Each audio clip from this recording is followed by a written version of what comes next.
Hi, good day my fellow students. So, today we are going to discuss gene therapy. So, what is gene therapy? Or ano man itong gene therapy? So, let's begin.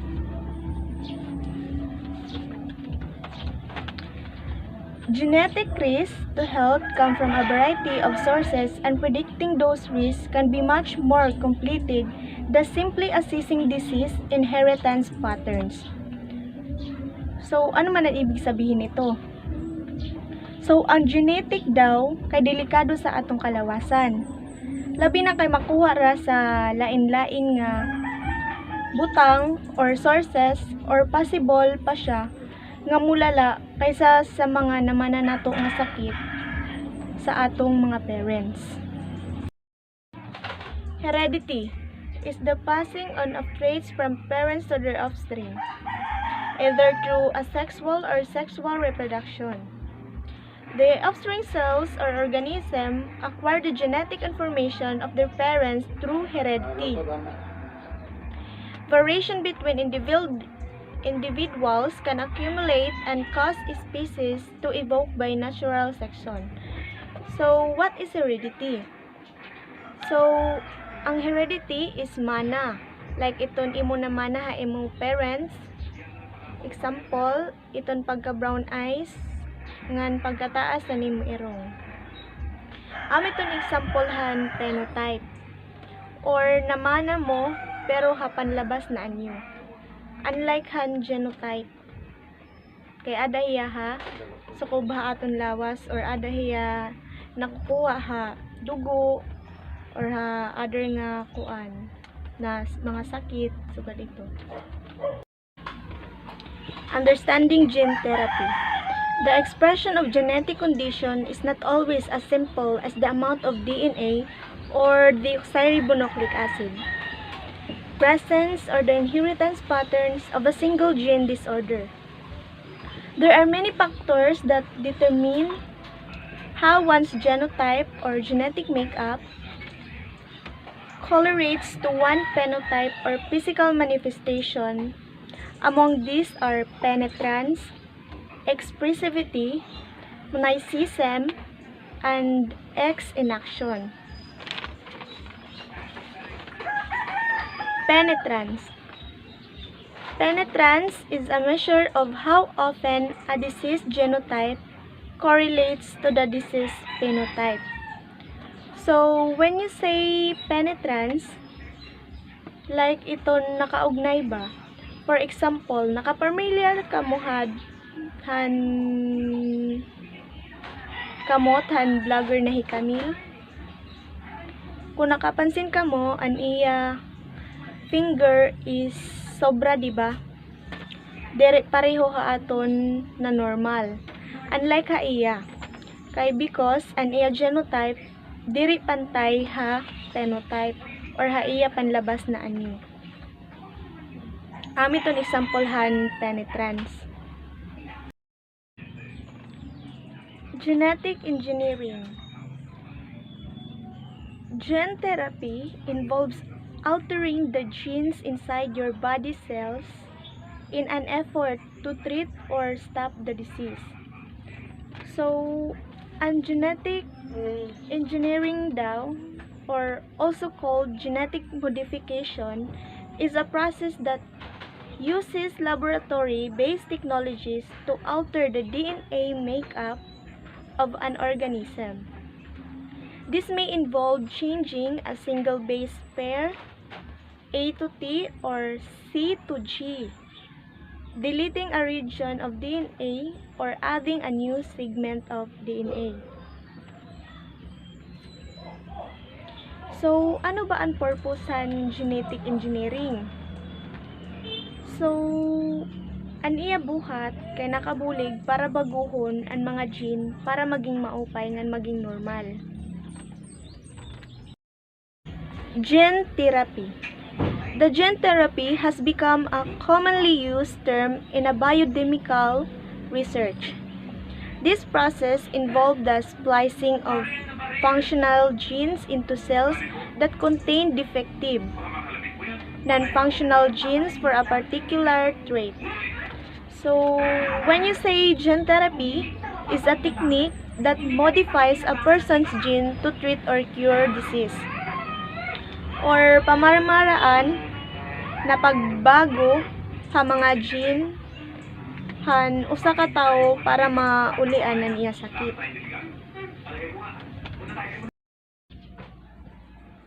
Disease people cured by fixing their genes. Putting genes into plants and domestic laboratory animals is one thing. What about using genetic engineering to modify humans, in particular to cure human disease? There are two quite different procedures that are being debated under this heading, and they need to be discussed separately. The first procedure is to insert foreign genetic material into the germ line into sperm or eggs, where they could be passed on to succeeding generations. The second procedure is to use genetic engineering to insert foreign genes into somatic cells, into any cells except sperms or eggs and their progenitors in an effort to correct some genetic defect.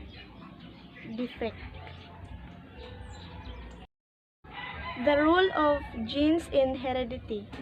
Heredity factors known as genes are thought to exist as discrete or magkaiba. Portions known as loci of chromosomes. The term discrete refers to the concept that genes are always located at the same point or locus on a chromosome. It is believed that pairs of homologous chromosomes contain linear matching arrangements of genes exerting parallel control over the same traits or parehohan ira mga katangian. Pairs of genes that exercise such parallel control over the same traits are known as alleles, which are of two kinds, dominant and recessive.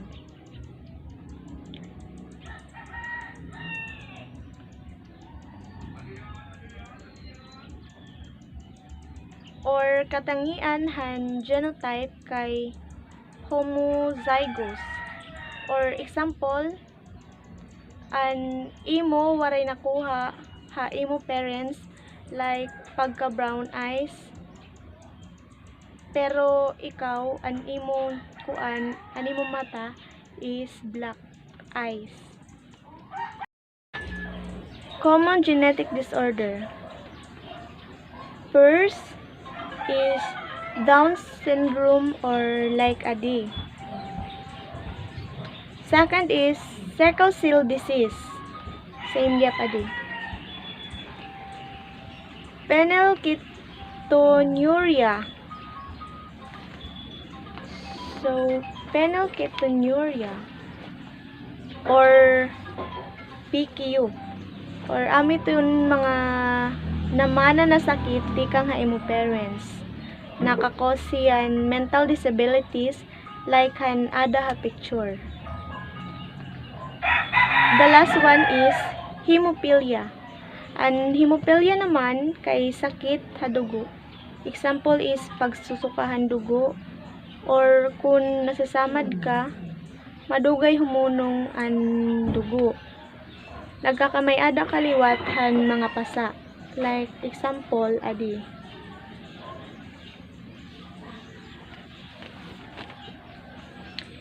Each of our gene codes contain unique protein, and each protein has a separate and distinct function to perform in the cell.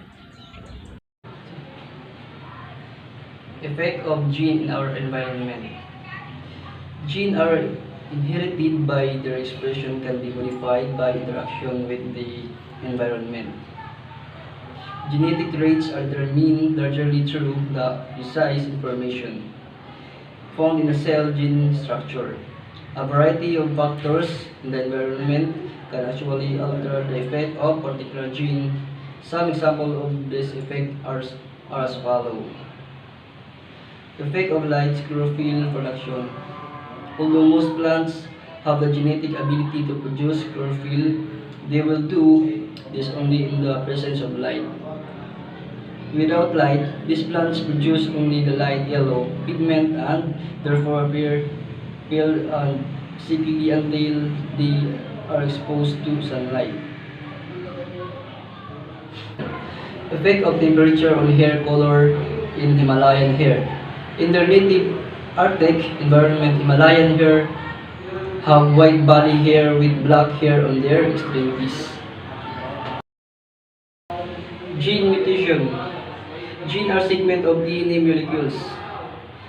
Any alteration of DNA sequence is a mutation. Usually in individual cells, altered gene will be passed on to every cell that develops from it. Gene mutation are passed to every cells that arise from the mutated. If the mutation occurs in somatic body tissues, its defect are limited to tissues immediately surrounding the mutated cells. On the other hand, DNA is a polymer made up the repeated chemical entry known as nucleotide. Thousands of units are known as comprise a single DNA molecule, one of the largest of all organic compounds. DNA nucleotide themselves are quite complex, being composed of two separate substances. Phosphate group, a chemical group of phosphorus and oxygen. Deoxyribose, a 5-carbon sugar made up carbon, oxygen, and hydrogen. Nitrogenous base, a chemical unit composed of carbon, oxygen, hydrogen, and nitrogen. Base found in DNA are adenine, A, T for thymine, and C for cytosine, and G for guanine. DNA code. The chemical and structural properties of DNA are the basis for how the genetic information that underlies heredity both as encoded in gene, as a string of molecular bases and replicated by means of template. Each group of the three nitrogenous bases known as triplet codon provides the information necessary to code for the insertion of single specific amino acid into building protein molecule. In conclusion, DNA is not merely a molecule with a pattern, it is a code of language and information storage. The genetic code. Every organism requires a set of code instructions for specifying its trait for offspring to go. Resembles their parents' information must be reliably transferred from one generation to next. Heredity is the passage of these instructions from one generation to another. DNA is passed from generation to generation during reproduction and acts generation factors. DNA interacts with the cell's chemical factors and procedure the observable effects on the phenotype when genes are heredited by cells or an organism. DNA regulations and productions of enzymes in the cells are thereby enabled to cells to perform the complex circular chemical reaction necessary to sustain life. Stem cells therapy focuses on use of the stem cells or trait to prevent a disease or condition. Stem cells are special rid of cells that are capable environment into more than one kind of tissue. Stem cells are used for curing various diseases such as diabetes, arthritis, cancer, bone marrow failure.